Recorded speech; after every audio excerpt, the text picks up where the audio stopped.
نهجه واستنى بسنته واهتدى بهديه إلى يوم الدين. قال الله تعالى في القرآن الكريم: يا أيها الذين آمنوا اتقوا الله حق تقاته ومن يطع الله ورسوله فقد فاز فوزا عظيما. Alhamdulillah, saudari-saudari, para bunda,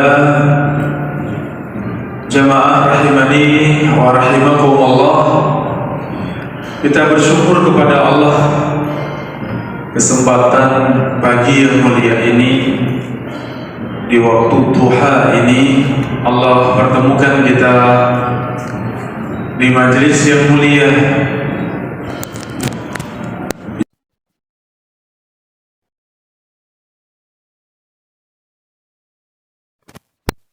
Alimna ma yanfa'una wanfa'na bima 'allamtana wa zidna ilma. Allahumma rzuqna ilman nafi'an wa rizqan thayyiban wa amalan mutaqabbala. Allahumma amin. Saudari-saudari, para bunda, jamaah rahimani wa rahimakumullah, kesempatan bagi yang berbahagia ini kita kaji bersama dengan tema apa, para bunda semuanya? Mati mendadak, apakah itu tanda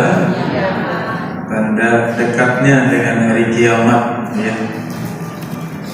Gimana? Temanya serem tidak, para bunda? Serem ya, menakutkan ya, mati mendadak. Salah satu tanda dekatnya dengan hari kiamat. Majelis kita majelis tazkiyatun nufus, ya, dalam rangka mensucikan jiwa. Majelis kita kali ini, untuk tema kali ini, dalam rangka untuk membangunkan jiwa kita yang bisa jadi tidur lalai, ya, maka harus dibangunkan agar kita segera sadar bahwa ternyata kehidupan ini akan berlalu dengan cepat, ya, sehingga setiap dari kita akan berpisah dari kehidupan dunia, ya, cepat maupun lambat.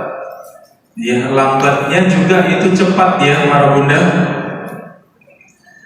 Berapa umur kita di dunia ini? Antara 60 sampai 70, ya, rata-rata, ya.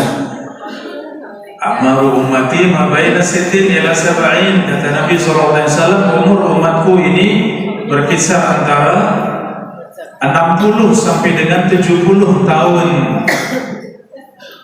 Walaupun sudah ada yang 60, para bunda yang hadir, sudah ada ya yang 60, ya.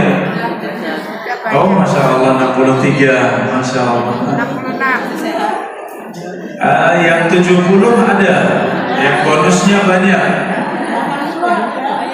80, 70, jadi malah 80. Oh, jadi para bunda sesepuh kita semuanya, ya. Masya Allah.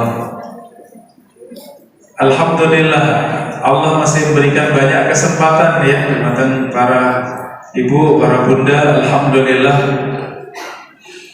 Bahasan kita ini dari sisi judulnya, ya, temanya seakan, ya, menakutkan, ya, serem buat kita semuanya. Tapi sebaliknya, justru sebenarnya itu melembutkan hati kita, yaitu menenangkan hati kita.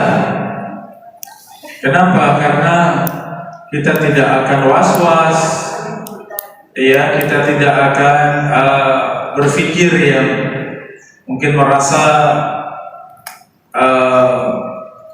takut, ya, dengan datangnya kematian, ya, karena ternyata itu semua sudah ditulis oleh Allah Subhanahu wa Ta'ala, ya, sudah ditentukan oleh Allah Subhanahu wa Ta'ala.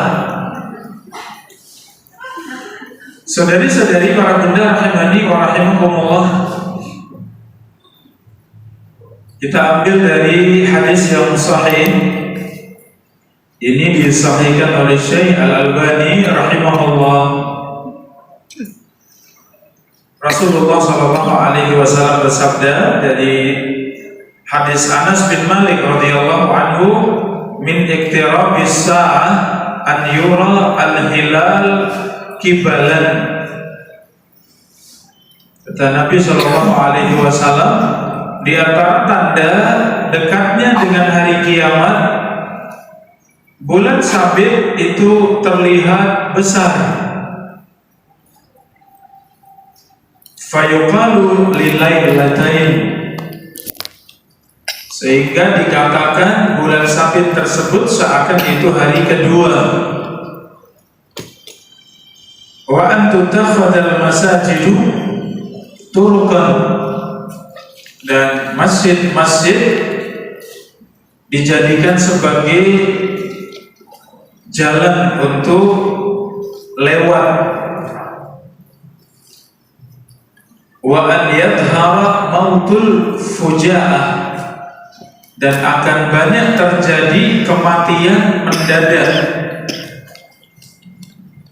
Para bunda rahimahumullah, ada 3 tanda kiamat disebutkan di dalam hadis ini. Yang pertama, bulan sabit ketika terbit pertama itu terlihat sangat besar, seperti sudah malam kedua atau bahkan lebih besar dari itu. Kemudian tanda yang kedua, masjid dijadikan sebagai jalan untuk numpang lewat, ya. Kemudian yang ketiga, ini yang kita bahas, ya, banyaknya kematian mendadak, ya, banyaknya kematian mendadak. Jamaah rahimani wa rahimakumullah, di antara tanda dekatnya dengan hari kiamat, kalau kita bahas tanda-tanda hari kiamat itu ada 2 kelompok besar, yaitu tanda-tanda kecil dan yang kedua tanda-tanda besar. Tanda-tanda besar itu muncul ketika mendekati tegaknya hari kiamat, dan tanda-tanda besar itu ada 10. Satu persatu terjadi sampai terjadi semuanya. Setelah terjadi semuanya, tegaklah hari kiamat. Itu namanya tanda-tanda kiamat besar. Ada tanda-tanda kecil.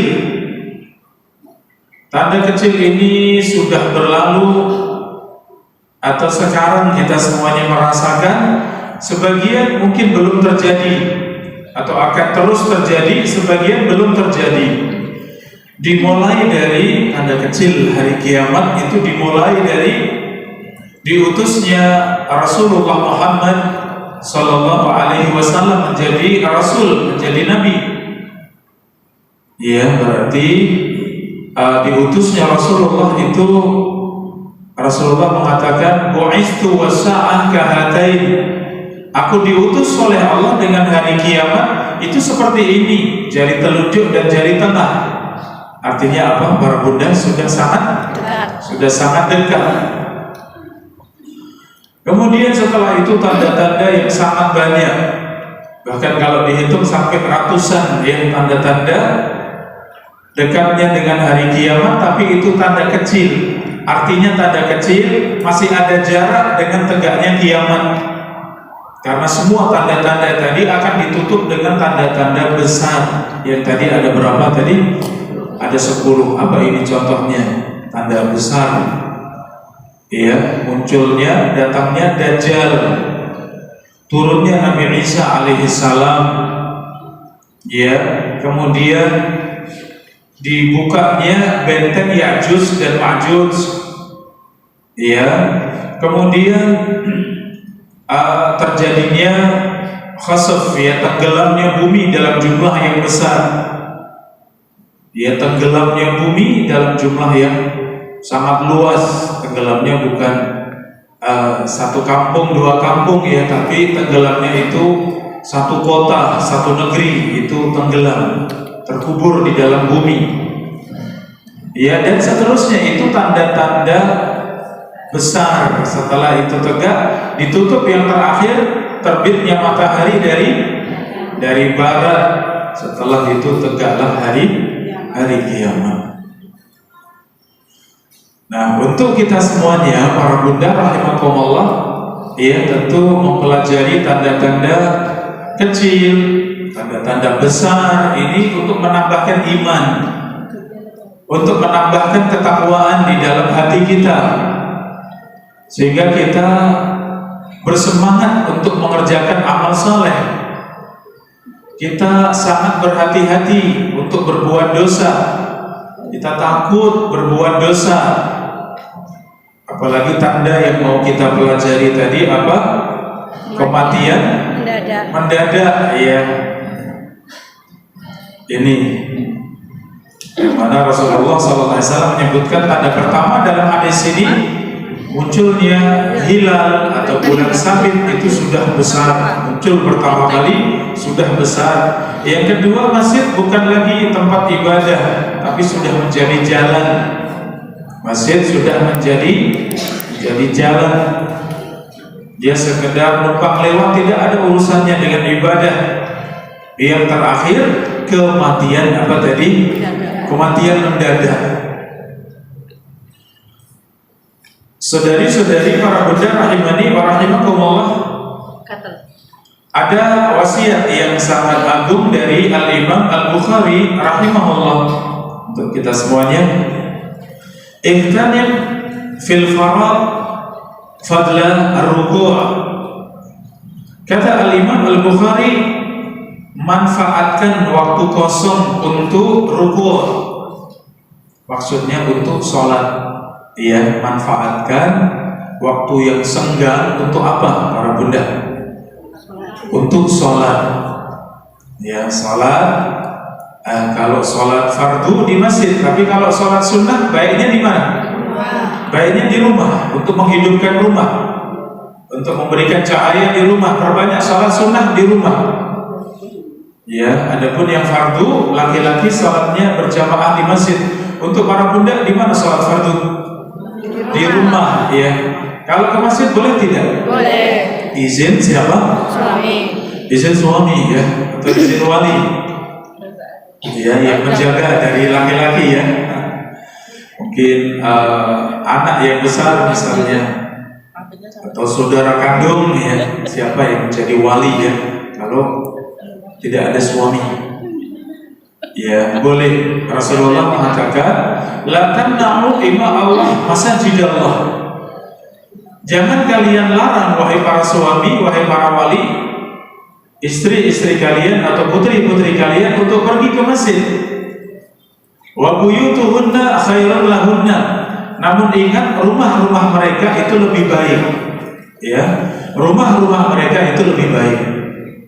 Ke masjid boleh, ke masjid sangat mulia, tapi Rasulullah ingatkan di rumah lebih baik. Kenapa para bunda kok di rumah lebih baik? Menjaga fitnah. Lebih terjaga ya, perintah Allah, waqarna fi buyutikunna. Wahai para wanita, tinggallah kalian di rumah-rumah kalian. Ya, itu untuk diri sendiri lebih terjaga, untuk kaum laki-laki juga terjaga. Kecuali keluar ada maslahat tadi, mau ke masjid, sholat berjamaah, pengen mendengarkan bacaan imam, ya, pengen sholat lebih khusyuk, lebih tenang, ya, sholat berjamaah, jumpa dengan ibu-ibu yang lain di masjid, ada banyak maslahat, silahkan. Walaupun tetap di rumah itu lebih baik. Keluar seperti ini untuk bermajelis ilmu, ya, mendatangi ilmu, mendatangi majelis-majelis ilmu, silahkan. Itu perkara yang mulia, boleh. Tapi kalau tidak ada ya kebutuhan yang penting, tidak ada sesuatu yang penting, maka tempatnya para wanita di mana? Waqarna fi buyutikunna, kata Allah, tinggallah kalian di rumah-rumah kalian. Ya, wanita kalau keluar dari rumah, kata Nabi, istashrafaha syaitan. Wanita itu ketika keluar dari rumah dibuntuti syaitan. Iya, wanita keluar dari rumahnya diikuti siapa para bunda? Diikuti syaitan, ya. Sehingga buat laki-laki memandang wanita itu dari segala sisinya itu ya benar-benar fitnah. Mau melihat dari depan, dari samping, dari belakang, iya. Kalau kita di atas, lihat dari atas, fitnah tidak buat laki-laki. Itu fitnah besar. Harus menjaga hati, harus menjaga pandangan, ya. Seperti itu. Para bunda rahimani wa rahimakumullah, wasiat Al-Imam Al-Bukhari, manfaatkan waktu yang senggang untuk ruku', untuk sholat. Fa'asa an yakuna mautuka baghtah. Bisa jadi kematianmu itu mendadak. Imam Al-Bukhari, perhatikan wasiatnya. Bisa jadi kematianmu itu datang baghtah, datang mendadak. Kam sahihin ra'aita min ghairi sammin. Ya, betapa banyak orang-orang yang sehat, engkau lihat tidak sakit, sehat, seakan masya Allah sehat, kuat, tidak ada tanda sakit sama sekali.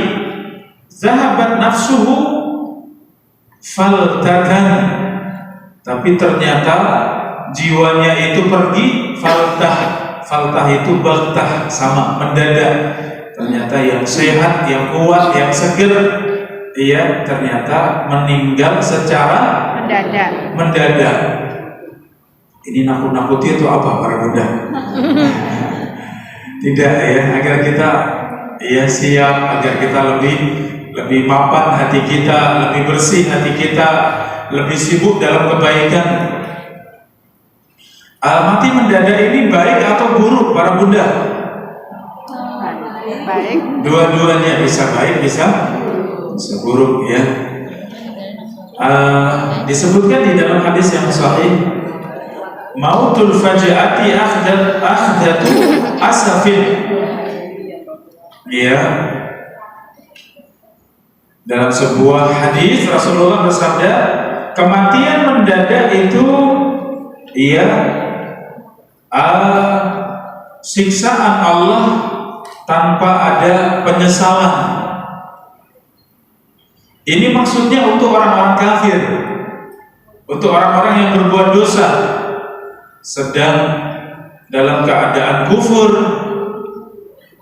dalam keadaan berbuat dosa, bermaksiat, kemudian mati mendadak. Ada tidak seperti itu para bunda?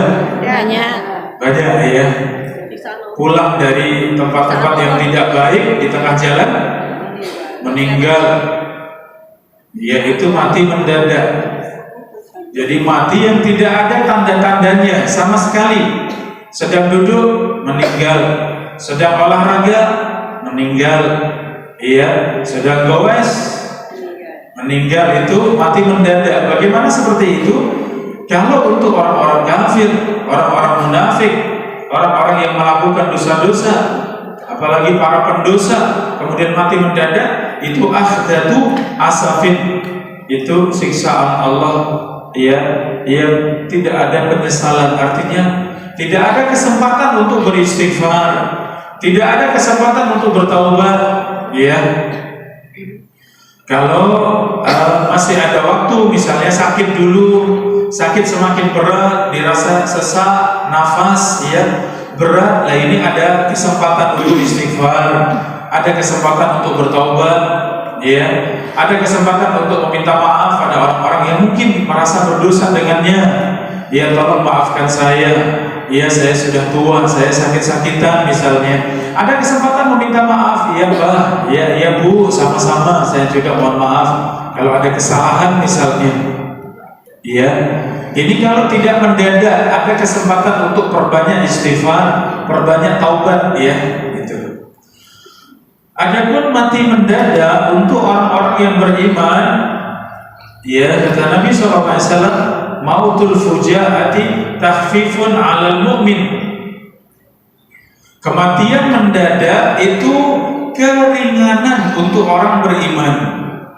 Ya, mati mendadak itu keringanan untuk orang yang beriman. Maksudnya keringanan apa? Ia merasakan sulitnya tadi proses menuju kepada kematian dengan sakit berat. Ia berbaring di atas tempat tidur, sakit yang komplikasi. Setelah itu meninggal. Itu berat dari sisi prosesnya tadi. Tapi sisi yang lain hikmahnya, kalau untuk orang-orang yang beriman, meninggal dengan proses tadi itu ada kesempatan apa tadi? Istighfar dan bertaubat, meminta maaf, mengembalikan hak manusia, menulis wasiat. Tapi sama juga kematian mendadak untuk orang-orang yang beriman itu takhfif, kata Nabi, itu meringankan untuk orang-orang beriman. Kenapa ringan tadi? Tidak melewati kesulitan sebelum kematian, tapi meninggalnya di atas iman. Karena untuk orang-orang yang beriman, berarti ini kalau milih yang mana? Yang sakit dulu atau yang mendadak? Para bunda, kalau milih yang mana? Ternyata milihnya bukan ini, bukan itu, bukan yang tapi milihnya beriman. Pilihnya beriman. Kalau proses dalam keadaan iman, insya Allah sabar. Ingat, ini peringatan Allah, ini tanda-tanda dari Allah. Saya beristighfar, saya bertaubat. Ini kalau kemudian mendadak pun dalam keadaan iman. Tadi sedang di majelis ilmu, sedang sholat seperti wasiatnya Imam Bukhari tadi. Ada waktu senggang, ada yang kosong, pakai untuk sholat. Sehingga sedang sholat mendadak meninggal. Pripun? Ini meninggal bagaimana? Husnul khatimah. Sedang sholat, masya Allah, sedang sholat. Jadi ternyata kalau memang yang lebih ringan buat kita sebenarnya yang jangan mendadak. Yang jangan mendadak. Rasulullah juga sebelum meninggal sakit berapa lama? 1 pekan. Rasulullah seminggu sakit. Semakin berat.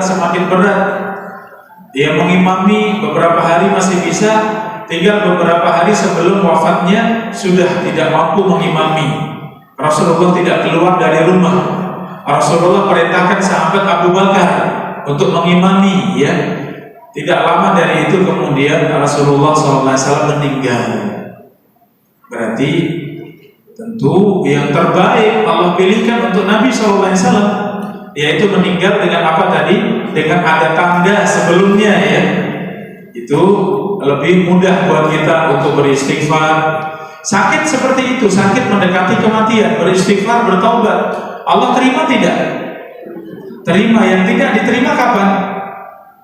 Kalau nyawa sudah sampai di tenggorokan. Tenggorokan, di kerongkongan, ini sudah tidak diterima. Seperti taubatnya siapa? Fir'aun, tenggelam, lepuk-lepuk, sudah yakin mati, kemudian amantu bi Rabbi Musa wa Harun. Aku beriman kepada Tuhannya Musa dan Harun. Diterima tidak? Ini bertobat. Ini beriman, bertobat kembali kepada Allah. Aku sekarang beriman dengan Tuhannya Musa dan Harun. Diterima tidak, ibu-ibu sekalian? Tidak. Kenapa? Nyawa sudah sampai di kerongkongan. Yang kedua, kapan tidak diterima taubat? Tanda kiamat besar tadi. Matahari terbit dari barat. Semua yang melihat matahari terbit dari barat, pagi-pagi bangun tidur, kok terbitnya matahari bukan dari timur tapi dari barat. Semua yang lihat beriman, tapi itu iman yang sudah terlambat, dia sudah telat, dia sudah nggak diterima imannya, taubatnya sudah nggak diterima. Kenapa? Sudah lihat kenyataan. Yang dulu dikabarkan bahwa tanda kiamat itu terbitnya matahari dari barat, tidak beriman. Tapi ketika lihat langsung beriman. Ini sudah bukan iman. Karena iman itu dengan sesuatu yang tidak terlihat. Namanya iman itu dengan sesuatu yang tidak terlihat. Iman kepada Allah. Ada yang pernah lihat Allah? Tidak ada. Ya Rasulullah saja tidak melihat langsung. Para nabi nggak pernah melihat langsung. Di balik hijab, di balik perantara hijab seperti itu. Oleh karenanya ini jamaah rahimani wa rahimakumullah, iman itu dengan sesuatu yang tidak terlihat. Kita tidak melihat para malaikat, iman tidak. Iman dengan Rasul-Rasul Allah sudah tidak berjumpa, tapi iman tidak dengan mereka. Beriman. Kitab-kitab Allah ya kebanyakan sudah berlalu semuanya. Taurat, Injil, Zabur, Suhuf ya, semuanya sudah berlalu. Ya, tersisa yang terakhir yang menutup semua kitab Allah sekaligus menghapuskan hukum semua dari kitab Allah, yaitu Al-Quran. Ya, yang lain semuanya sudah tidak ada. Ya, Taurat dan Injil atau perjanjian lama dan perjanjian baru yang masuk dalam Alkitab yang ada sekarang di tangan mereka itu sudah tidak murni ya, sudah tidak asli, sudah diubah-ubah sesuai dengan ya para pembesar mereka. Dan itu yang Allah kabarkan di dalam Al-Quran. Para bunda rahimani wa rahimakumullah, jadi meninggal dengan tanda, sama yang kedua meninggal mendadak tadi. Yang terpenting iman tadi ya. Yang terpentingnya iman. Kita selalu menjaga iman, selalu menjaga hati. Ya, urusannya dengan ibadah selalu menjaga keikhlasan di dalam ibadah. Ya, terkait dengan ibadah selalu menjaga amal kita agar sesuai tuntunan siapa? Tuntunan Rasulullah SAW. Itu yang selalu kita jaga, sehingga sedang sholat malam seandainya pun dipanggil Allah, insya Allah husnul khatimah. Sedang sholat duha dipanggil Allah, insya Allah husnul khatimah. Sedang membaca Al-Quran dipanggil Allah, ya bagaimana? Insya Allah husnul khatimah. Ya, ini para bunda rahimani wa rahimakumullah. Kita sebutkan beberapa contoh dari tanda-tanda kiamat untuk tanda kecil ya, selain tadi 3 tadi. Di antaranya adalah hilangnya khusyuk. Ya para bunda, hilangnya khusyuk. Jadi khusyuk itu di dalam hati. Apa itu khusyuk? Hadirnya hati bersama dengan sholat. Kalau di dalam sholat, takbir, tangan bergerak dengan tenang, Allahu Akbar, lisan mengucapkan Allahu Akbar, hati membersamai Allah yang Maha Besar. Selain Allah berarti semuanya kecil ya. Maka tinggalkan semuanya di luar. Jangan ada dunia dibawa masuk dalam sholat, karena semuanya selain Allah itu kecil ya. Allahu Akbar itu khusyuk. Masuk bacaan dalam sholat, doa istiftah, baca Al-Fatihah, itu khusyuk ya, membersamai bacaan, membersamai badan yang sedang tenang melaksanakan sholat ya. Alhamdulillahi Rabbil Alamin Ar-Rahmanir Rahim. Ini bacaan kita di dalam sholat para bunda ya. Yang penting baca atau bacanya pelan-pelan. Bacanya pelan-pelan ya dalam sholat ya. A'udzubillahi minasyaitonirrajim. Bismillahirrahmanirrahim. Alhamdulillahi Rabbil Alamin. Pelan-pelan seperti itu sehingga kita bisa membersamai maknanya, juga kita bisa mengikuti, hati juga benar-benar sama dengan bacaan ya. Kalau yang penting sholatnya selesai mungkin amin, cepat sekali ya, yang penting selesai. Tapi khusyuknya bagaimana para bunda? Khusyuk tidak seperti itu. Ya mungkin mulutnya cepat tadi membaca, pikiran sudah sampai di mana-mana mungkin ya. Sudah sampai di mall, sudah sampai di mana lagi, di dapur ya. Ya, sehingga untuk khusyuk ya memang belajar sholat pelan-pelan ya. Pelan-pelan itu butuh belajar tadi ya. Baca dengan pelan-pelan, jangan buru-buru ya, sehingga kita bisa memaknai ya. Alhamdulillahi Rabbil Alamin Ar-Rahmanir Rahim Maliki Yaumiddin. Dan Rasulullah contohnya seperti itu. Rasulullah itu membaca Al-Fatihah itu satu ayat kata para sahabat. Jadi bacaannya itu dia benar-benar Alhamdulillahi Rabbil Alamin Ar-Rahmanir Rahim. Ya, itu benar-benar satu-satu gitu. Ya, seakan ada jeda antara satu ayat dengan ayat berikutnya, saking tenangnya membaca tadi. Itu contoh dari Nabi SAW dalam bacaan jahriyah, bacaan yang keras. Ya, kalau kita sholat sendiri, para bunda sholat di rumah sendiri atau bersama keluarga yang putri di rumah berjamaah juga boleh, silakan. Lebih utama kalau bisa berjamaah, kalau tidak sulit. Kalau sulit juga sendirian tidak mengapa. Nah, bacaannya tadi, belajar bacaannya tadi pelan-pelan ya. Bacanya pelan-pelan, jangan buru-buru. Ya, sayang kita itu sholat itu pahalanya paling besar. Ya, awwalu ma yuhasabu bihil 'abdu yaumal qiyamati shalah. Amalan pertama dihisab oleh Allah, amalan apa para bunda? Sholat.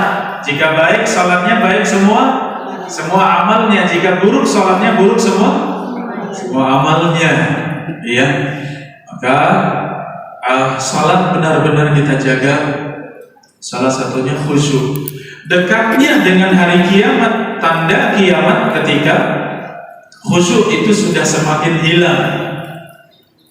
Ya, Rasulullah bersabda, "Hada awanul ilmi an yurfa." Kata Nabi, ini saatnya ilmu diangkat oleh Allah. Ya, maka ditanya, "Wahal tadri ma raf'ul ilmi?" Apakah engkau tahu bagaimana ilmu itu diangkat? Bagaimana ilmu itu dicabut? Iya, maka qala al-khusyu' hatta la takadu tara khasyi'an. Ilmu itu diangkat oleh Allah, dicabut oleh Allah itu dengan cara dicabutnya khusyuk. Sehingga engkau melihat manusia hampir tidak ada yang khusyuk. Ya, engkau dapati manusia hampir tidak ada yang khusyuk. Ya, mendengar hadis seperti ini untuk kita semuanya berarti sholat jaga. Wasiat Rasulullah sebelum meninggal, as-salah wa ma malakat aymanukum. Jagalah sholat, ajarkan sholat kepada budak-budak kalian. Sampai yang paling bawah saja diingat Rasulullah untuk diajarkan apa? Diajarkan sholat. Para budak ajarkan sholat, kata Nabi itu sehari 2 hari sebelum meninggal. Wasiat Rasulullah itu jaga sholat, ajarkan sholat kepada budak-budak kalian. Berarti sholat ini memang amalan yang sangat besar ya dalam hidup kita. Benar tadi kalau ingin meraih husnul khatimah, kata Imam Bukhari tadi apa? Sibukkan di waktu senggang, di waktu luang untuk apa tadi? Ruku' ya, kata beliau, untuk ruku', untuk sujud, untuk memperbanyak sujud. Ada seorang sahabat Rabi'ah al-Aslami. Rabi'ah al-Aslami radhiyallahu anhu itu selalu membersamai Rasulullah, mengabdi, membantu Rasulullah sallallahu alaihi wasallam. Ya. Kemudian suatu saat ketika membawakan air untuk wudu, Rasulullah bertanya, "Ya Rabi'ah, mada tas'al, mada turid?" Wahai Rabi'ah, apa yang kamu inginkan dariku? Mintalah, mintalah. Maka Rabi'ah menjawab, "Urafiquka fil jannah." Aku tidak meminta wahai Rasulullah kecuali tetap mendampingi engkau di dalam surga. Kata Rabi'ah, aku minta agar tetap bisa mendampingi engkau di dalam surga. Kata Nabi SAW, ada yang lain engkau minta? Maksudnya mungkin minta dunia, minta rumah, minta yang lain, silahkan ya. Rasulullah bertanya, ada yang lain engkau minta? Kata Rabi'ah al-Aslami, huwa dzaka ya Rasulullah. Cukup itu saja wahai Rasulullah. Mintanya hanya apa tadi para bunda? Mendampingi Rasulullah, menemani Rasulullah di dalam surga. Allahu Akbar. Semangatnya para sahabat ya, semangat akhirat, semangat surga. Mudah-mudahan kita semuanya seperti itu para bunda. Dunia boleh, dunia Masya Allah, Allah berikan yang halal, yang baik untuk kita, yang halal atau hebat banyak untuk kita semuanya. Kita boleh mencari, boleh semangat, tapi ingat ada yang lebih besar dari itu semuanya. Namanya apa? Surga, namanya akhirat. Sehingga semangatnya para sahabat itu semangat akhirat. Banyak sahabat yang kaya raya, tapi semangatnya tetap hati akhirat, semangat akhirat ini. Maka ketika ditanya ada yang lain, wahai Rabi'ah, cukup itu wahai Rasulullah. Maka wasiat Rasulullah, idzan a'inni ala nafsika bikasratis sujud. Kata Nabi SAW, kalau begitu Anda ingin menemani aku dalam surga, kalau begitu bantulah aku pada dirimu untuk memperbanyak sujud.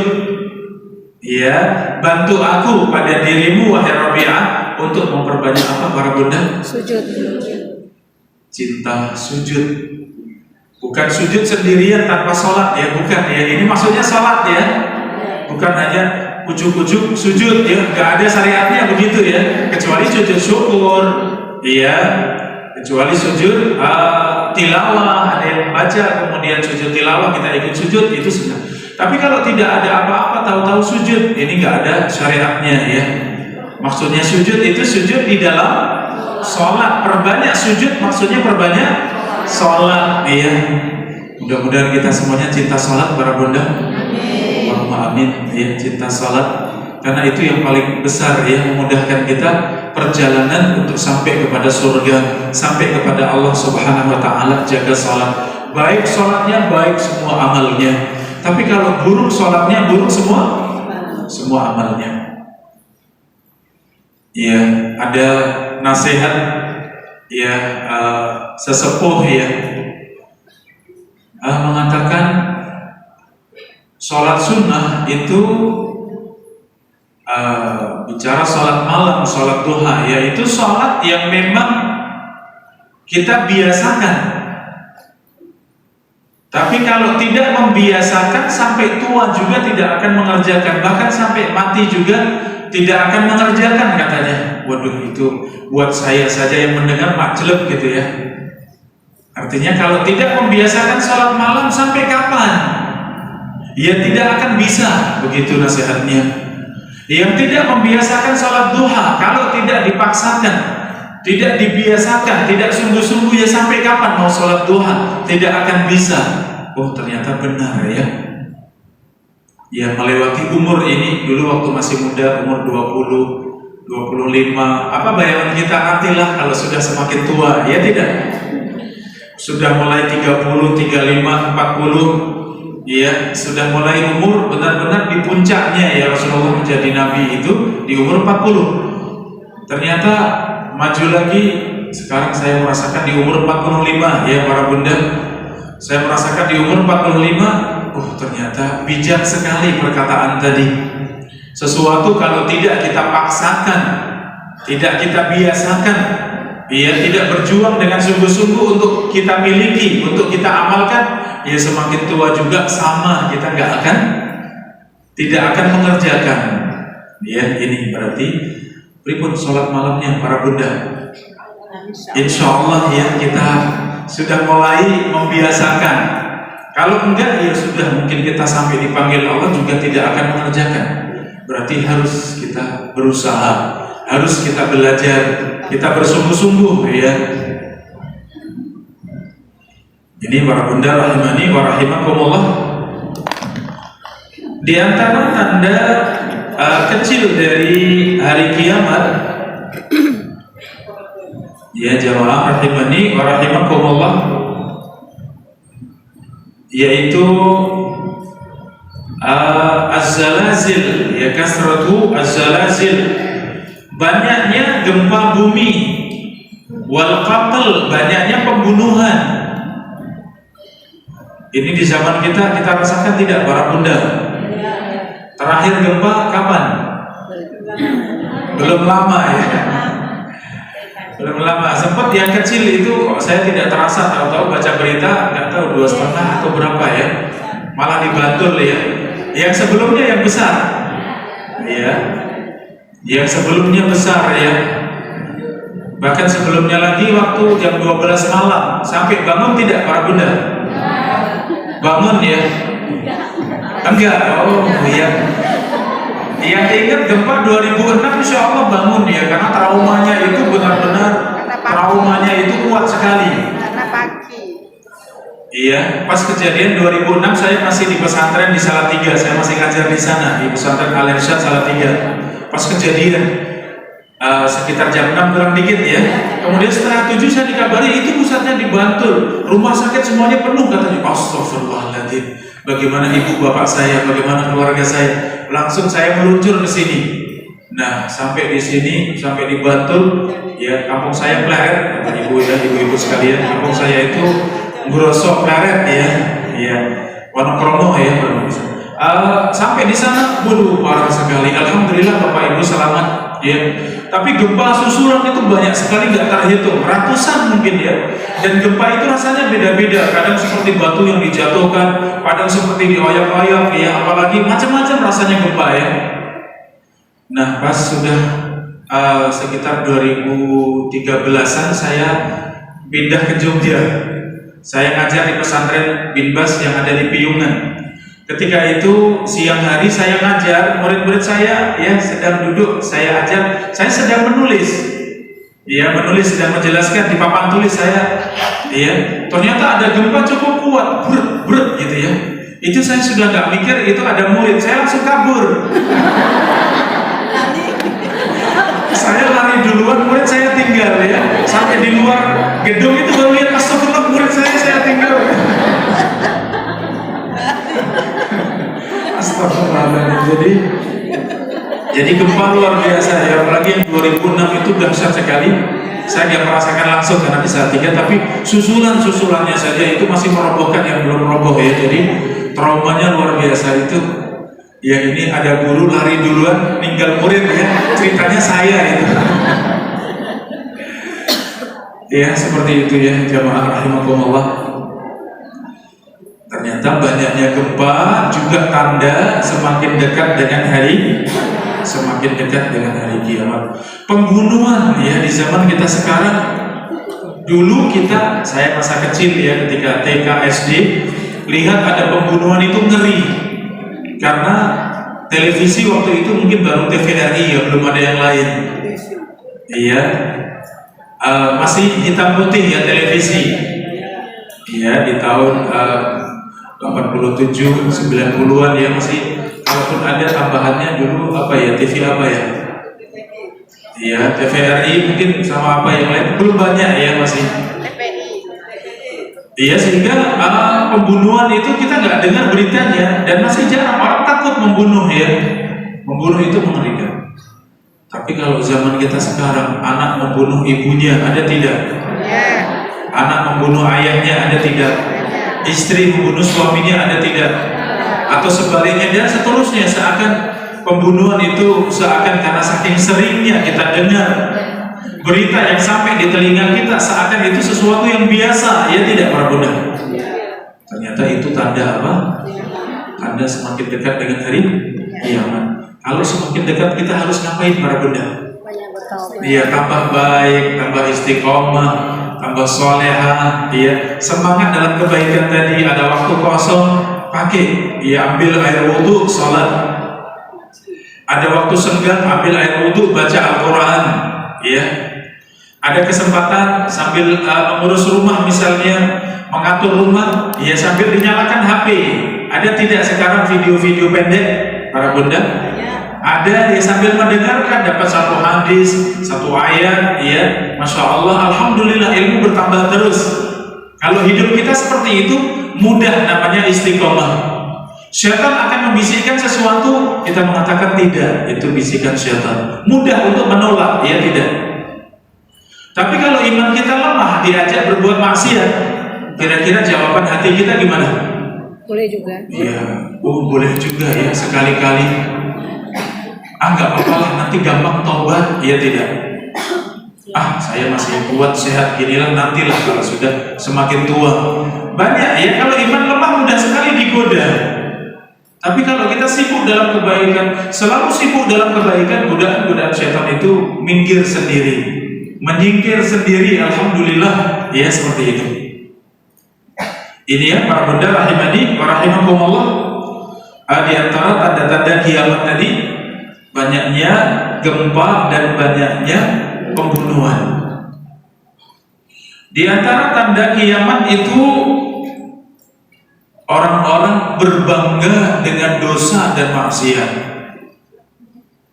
Dia bangga bisa berzina, bangga bisa narkoba, bangga bisa membunuh.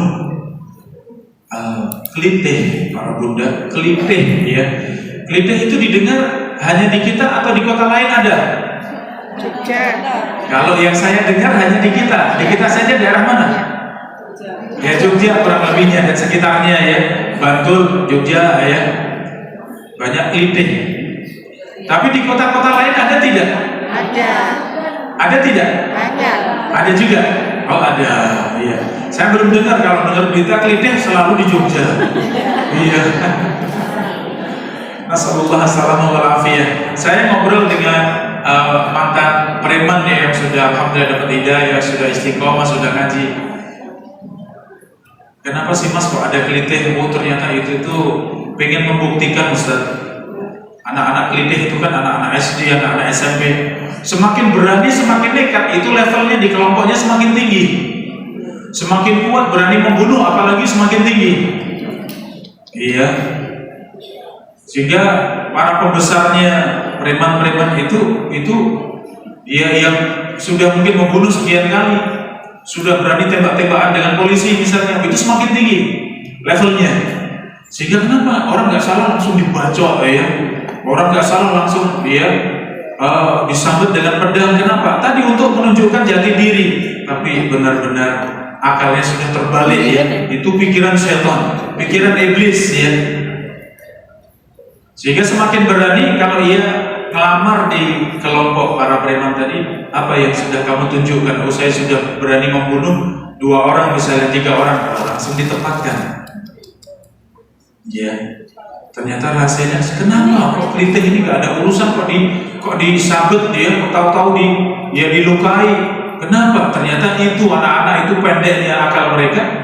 Ternyata pengen menunjukkan keberanian, menunjukkan jati diri, pengen dapat tempat di kelompoknya dan seterusnya. Seperti itu.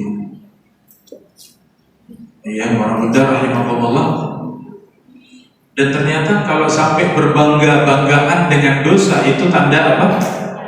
Tanda kiamat. Nah, kita ajarkan kepada anak-anak, kepada cucu, ya, ajarkan pada mereka semuanya untuk benar-benar kembali kepada fitrah. Cinta dengan kebaikan dan benci dengan keburukan. Itu fitrah kita semuanya. Lihat yang baik, hati tenang. Lihat yang buruk, wah tidak suka. Ini fitrah kita semuanya. Ya, sehingga tanda-tanda kiamat ini para bunda rahimani wa rahimakumullah.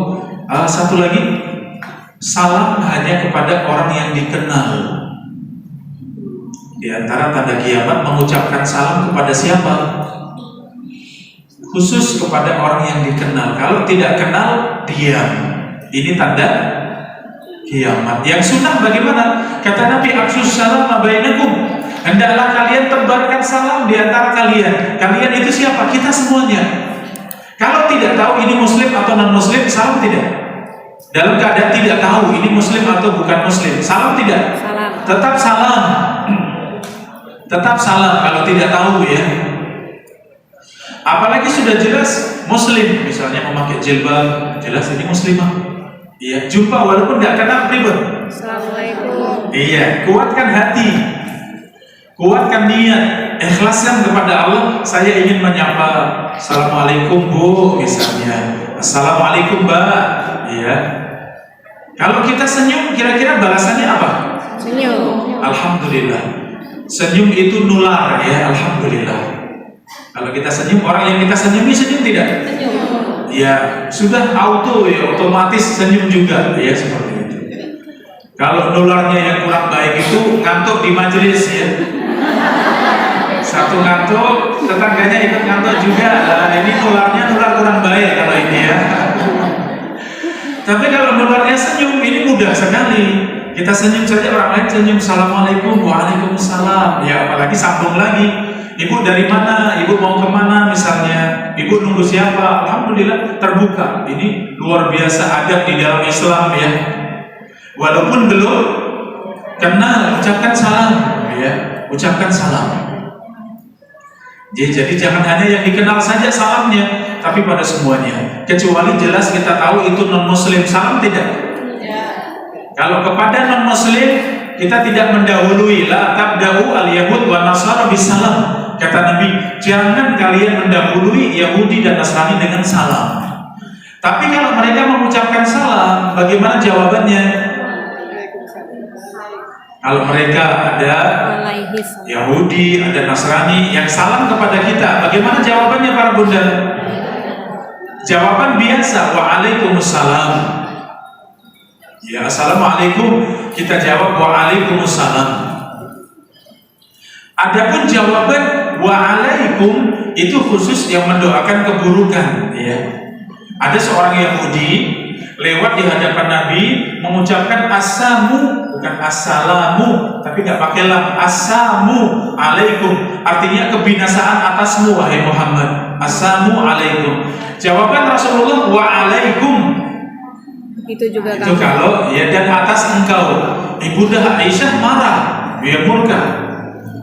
Waalaikumsalam wa la'nah, kata Ibunda Aisyah. Atasmu juga kebinasaan dan laknat Allah, katanya. Pelan-pelan wahai ya Aisyah, kata Nabi. Tidakkah engkau mendengar wahai Rasulullah apa yang diucapkan? Iya, aku sudah menjawab waalaikum. Doanya tidak terkabul, sedangkan doaku, kata Nabi, pasti terkabul.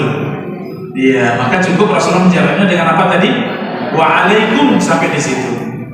Padahal ucapan Ibunda Aisyah juga benar. Waalaikumsalam, ini balasan atas ya salamnya tadi benar. Walaknat dan juga laknat itu Allah yang mengabarkan. Orang-orang Yahudi itu dilaknat Allah, benar juga.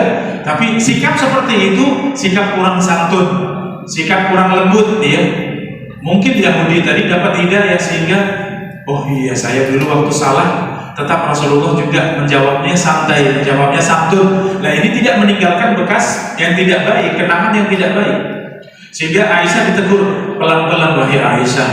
Ya hendaknya engkau santun wahai Aisyah. Bukankah engkau mendengar wahai Rasulullah bagaimana salamnya? Iya, aku sudah menjawab waalaikum. Subhanallah. Ini lembutnya siapa? Jamaah Rasulullah SAW. Jadi salam untuk siapa para bunda? Untuk semuanya. Bukan hanya yang dikenal. Ada yang duduk-duduk kemudian ada dua orang yang dikenal. Salamnya kepada siapa? Sampaikan pada semuanya. Assalamualaikum. Kalaupun angkat tangan boleh, tapi kalau angkat tangan ini syaratnya sambil mengucapkan ya. Kalau angkat tangan saja mulut diam, itu salamnya Yahudi. Ya, woi.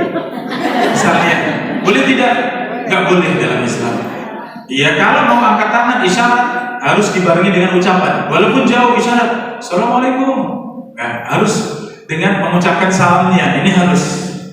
Kalau dekat maka cukup dengan ucapan saja. Atau tadi ada banyak, tadi ada 10 orang yang kita kenal dua. Salamnya kemana, kedua atau ke semuanya? Sampaikan assalamualaikum. Ya, lihat semuanya. Tunjukkan kita salam pada semuanya. Itu sunnahnya demikian. Jangan hanya yang salam kepada siapa tadi? Yang dikenal saja. Tapi sampai di sini para bunda kajian kita di kesempatan pagi hari ini untuk kematian mendadak tadi, fikirnya ternyata sudah itu semuanya di tangan Allah. Tapi yang terpenting buat kita adalah iman, istiqomah, selalu dalam keadaan baik. Insya Allah mudah-mudahan Allah berikan kita akhir yang baik yang namanya husnul khatimah. Wallahu ta'ala a'lam bishawab. Masih ada waktu mau tanya, ada yang bertanya? Iya, pertanyaan saya buka, monggo. Silakan Ibu.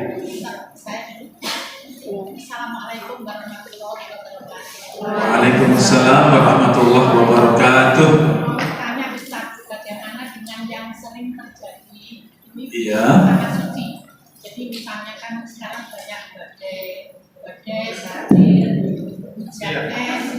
dan mungkin banyak mengenai hijau di tanah Iya, suci. iya. Apakah juga tanda-tanda Dengan kiamat. Jadi terima kasih atas pertanyaannya ya. Yang di Saudi ya, khususnya yang kita kunjungi ketika umroh haji ya, Makkah Madinah ya. Waktu itu dikabarkan di video, potongan-potongan video itu banyak di Saudi itu yang menghijau ya, banyak yang menghijau. Itu dalam benak saya nggak mungkin ya, nggak mungkin. Ya, saya berkesempatan untuk kuliah di Madinah 4 tahun, alhamdulillah. Jadi hidup di Madinah, di Makkah Madinah 4 tahun ya. Sehingga tahu persis bahwa sana itu hujan setahun sekali saja belum tentu ya. Bagaimana mungkin kemudian menghijau? Ya. Nah, pada perjalanan umroh kemarin ya, sudah beberapa yang lalu ya. Itu dari Makkah ke Madinah perjalanan naik bis ya, itu ternyata benar di pinggir jalan banyak yang hijau ya, karena curah hujan ternyata tinggi. Curah hujan di sana ternyata cukup tinggi sehingga padang pasir, bebatuan ya seperti itu terkena hujan yang tinggi, itu subhanallah menumbuhkan tumbuh-tumbuhan, rerumputan ya lebih tepat ya, rerumputan sehingga menghijau. Sehingga benar ya seperti itu. Kemudian genangan-genangan air juga masih banyak dilihat di pinggir jalan, itu ada genangan-genangan air yang sebelumnya tidak pernah ada seperti itu. Kemudian kejadian waktu itu musim haji jatuhnya keran ya, jatuhnya keran yang sampai membinasakan ya, mewafatkan banyak dari kaum muslimin ya. Yang sekarang baru kita dengar saja, karena baru tadi pagi. Karena saya nggak punya televisi ya, maksudnya nggak lihat televisi, nggak ada di rumah, alhamdulillah. Saya pengen tenang ya, nggak usah lah sibuk dengan televisi ya. Sehingga saya nggak dengar tadi pagi dikabarin kok katanya di Saudi badai gitu ya, cukup kencang hujan dengan badai cukup kencang ya. Bagaimana dengan kejadian-kejadian tersebut kaitannya dengan tanda-tanda kiamat? Kalau tanda kiamat memang itu kejadian-kejadian besar ya, itu kejadian-kejadian besar.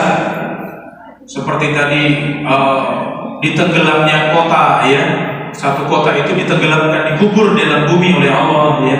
Itu kejadian-kejadian besar. Adanya dabah, binatang besar yang belum pernah muncul sebelumnya. Ada binatang sangat besar muncul. Ini tanda kiamat sudah sangat dekat ya. Kemudian adanya api yang menggiring manusia. Adanya dukhon, adanya asap ya. Itu asap bukan hanya kebakaran seperti Sumatera, kebakaran hutan ya. Kalau itu lokal ya, walaupun kena negeri tetangga, tapi itu masih lokal. Tapi kalau dukhon ya, itu tanda besar kiamat, itu benar-benar memenuhi langit dan bumi. Di semua negeri seperti itu, benar-benar penuh dengan asap ya, dukhon, penuh dengan asap seperti itu. Sehingga kalau kembali kepada Saudi tadi, buat kita tanda secara khusus tidak ada dalilnya ya, tapi buat kita tentu akan semakin takut kepada Allah ya. Yang aneh-aneh itu semakin banyak ibu ya. Yang aneh-aneh dari yang tanah longsor, yang tanah dari keras menjadi gembur kemudian bergeser, rumah-rumah yang tenggelam di tanah gembur tadi, sebagaimana kejadian waktu tsunami ya, dan setelahnya juga ada satu perumahan ya, yang itu banyak rumah bergeser, bahkan sebagian hilang tenggelam. Seperti itu buat kita mengingatkan bahwa kiamat itu semakin dekat.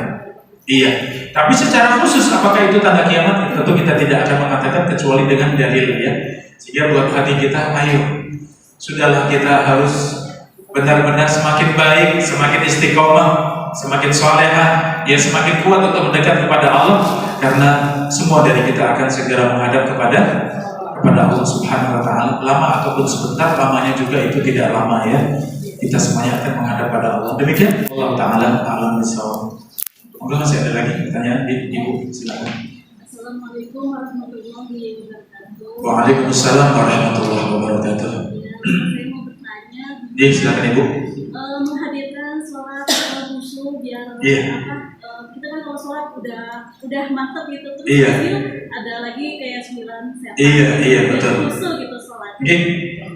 Iya, terima kasih atas pertanyaannya. Tadi tanda kiamat kecil, tanda kecil kiamat yang kita sebut tadi diantaranya dihilangkannya khusyuk dari hati. Ya, Al-Quran mungkin masih ada, ilmu mungkin masih sampai pada manusia, tapi sudah tidak ada khusyuk atau sedikit sekali orang yang khusyuk. Ya, ini. Nah, buat kita semuanya yang ingin khusyuk di dalam sholat, ya, hakikat khusyuk itu khusyuk hati. Kalau khusyuk badan saja, itu khusyuknya munafik. Orang-orang munafik itu sholatnya kelihatannya badannya tenang, tidak gerak, tapi hati dan pikiran sudah belayang di mana-mana. Itu khusyuknya orang munafik ya. Badannya kelihatannya sholatnya tenang sekali, padahal pikiran sudah sampai di mana-mana. Nah, itu khusyuknya orang munafik. Nah, kita memulai khusyuk itu dari hati. Kalau hati khusyuk, badan akan khusyuk. Ketika seorang sholat banyak gerak, banyak main-main, ya lihat ini, lihat jam, apa, pegang-pegang rambut, ya, sambil goyang-goyang, itu geraknya badan itu tanda hatinya tidak khusyuk. Kenapa? Karena kalau hatinya khusyuk, pasti badannya juga akan khusyuk, akan tenang, ya seperti itu. Namun jangan sampai fokusnya kepada badan. Kalau fokusnya badan, ya mungkin badan bisa tenang, tapi sudah pikiran sampai di mana-mana, ya. Jadi memulainya dari hati. Nah, hati ini bagaimana? Itulah bahasan hati kita. Artinya membersihkan hati, mensucikan hati, ya. Hati diperbanyak amal soleh, amal kebaikan, banyak baca Al-Quran, banyak mengerjakan ya zikir pagi dan sore. Banyak amal kebaikan itu membersihkan hati. Semakin bersih, sholat semakin khusyuk, semakin tenang. Adapun dalam prosesnya, kalau kita ingin khusyuk dalam sholat, memang sholat harus dengan persiapan ya. Kita sebelum zuhur sudah bersiap, sudah berwudu, menyempurnakan wudu. Kalau yang pengen mandi biar bersih nyaman, mandi dulu baru berwudu, ya, memakai pakaian yang bagus. Kalau di rumah silakan ibu-ibu pakai parfum ya. Assalamualaikum warahmatullahi wabarakatuh. Tidak pakai wangi-wangian ibu-ibu. Tidak boleh ya, tidak boleh, dilarang oleh Nabi SAW keluar ya. Kemudian bersiap, adzan dikumandangkan, menjawab adzan. Setelah adzan selesai jawab adzan, sholawat pada Nabi, sholat sunnah, selesai sholat sunnah, kemudian berdiri menegakkan sholat fardu. Kira-kira sholat seperti itu bisa lebih khusyuk tidak? Lebih khusyuk karena berproses ya. Iya, tapi kalau sholatnya buru-buru, ya sudah komat, nantilah gampang ya, nanti masih setengah satu, nantilah jam 1 ya masih longgar misalnya. Setengah 2, soalnya 2 langsung, ya pergi kamar mandi ke tempat wudu, kemudian sholat. Kira-kira khusyuk tidak seperti itu? Tidak. Nah, kurang persiapan. Itu udah pasti kan. Jadi tentu fokusnya pada hati, itu yang paling fokus. Semakin kuat kita menjaga hati, membersihkan hati, terus menyirami hati dengan amal soleh, karena makanan hati itu amal soleh, kebaikan, zikir, ya Al-Quran. Insya Allah semakin khusyuk sholat kita, sehingga masuk dalam sholat. Kalau panjenengan merasakan kok sudah khusyuk mulainya Allahu Akbar, baru Al-Fatihah, sudah digoda syaitan, ingat ini. Seperti itu panjenengan saja atau semuanya? Iya, yang merasakan seperti itu siapa? Ternyata semuanya. Godaan syaitan itu masuk dalam sholat kita.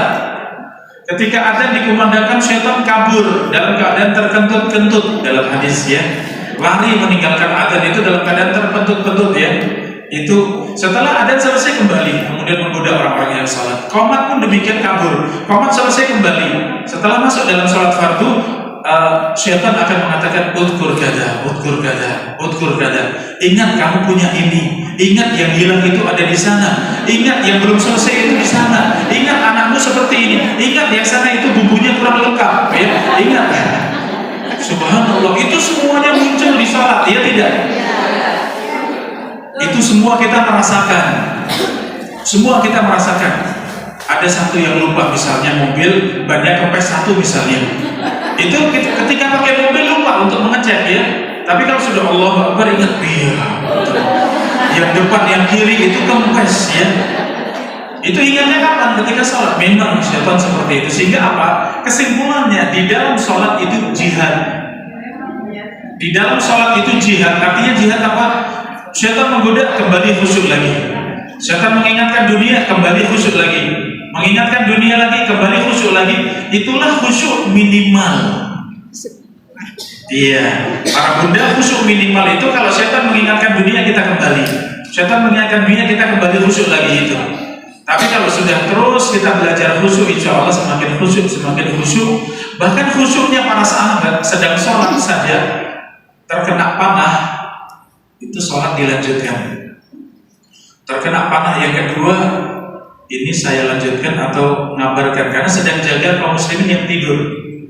Teman satunya, kamu tidur duluan, saya yang jaga, nanti gantian. Ketika khawatir meninggal karena itu, maka dibangunkan temannya. Temannya kaget, kok sudah bersimbah darah. Kenapa tidak dari awal kau bangunkan aku? Jawaban sahabat ini, aku sedang ingin menyelesaikan bacaanku dalam satu surat. Aku ingin selesaikan bacaanku satu surat.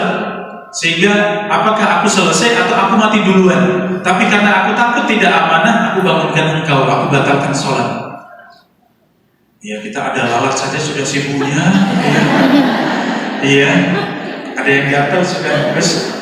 Iya, ini terkena panah saja dilanjutkan sholatnya. Asyiknya dengan sholat, asyiknya dengan bacaan, asyiknya mendekat pada Allah. Itu khusyuk yang sudah tingkat yang tinggi ya para sahabat. Nah, kita tadi berjuangnya tadi selama sholat kita berjuang. Selama salat kalau syaitan membawa kepada dunia, kembali kepada khusyuk lagi. Membawa kepada dunia, kembali untuk khusyuk lagi. Seperti itu usaha kita.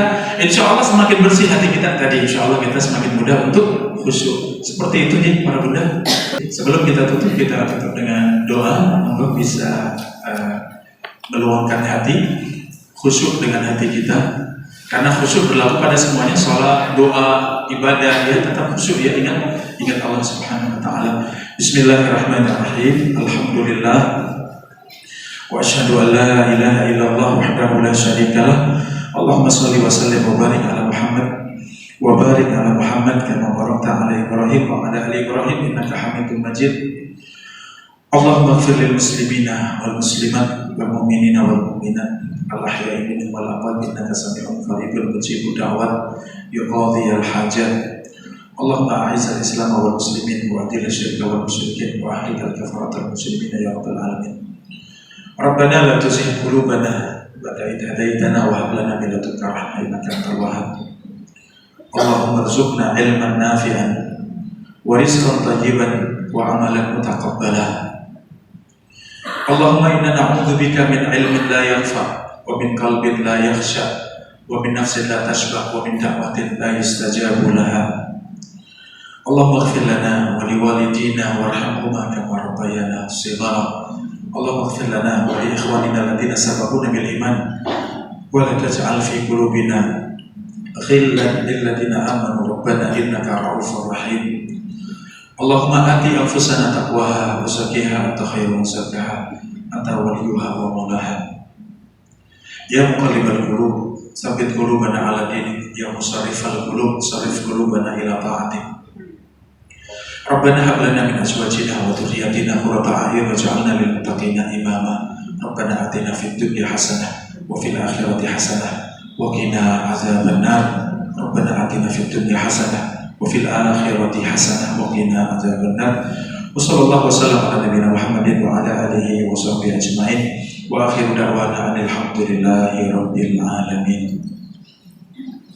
Baik, demikian para bunda sekalian, sedikit yang saya sampaikan dalam majelis ini. Mudah-mudahan dari sedikit tadi ada beberapa faedah, beberapa hikmah yang jenengan ingat ya, tertulis ya dengan tangan, apalagi bisa tertulis dalam hati ya, faedah-faedah tadi, sehingga kita semangat untuk mengamalkan ya. Kalau sampai pada ilmu itu baru kendaraan ya. Kita punya ilmu itu kita punya kendaraan, tapi kalau sudah kita amalkan itu sudah sampai di tujuan. Kendaraan kita mau kemana? Iya, mau ke majelis ilmu sudah sampai lah. Itulah mengamalkan ilmu. Maka yang terpenting ilmu sebagai kendaraannya mengantarkan kita kepada apa? Para bunda, amal ya. Maka semangat untuk mengamalkan ilmu kita.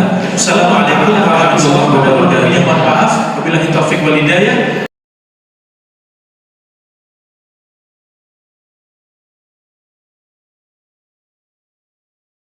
Assalamualaikum warahmatullahi wabarakatuh.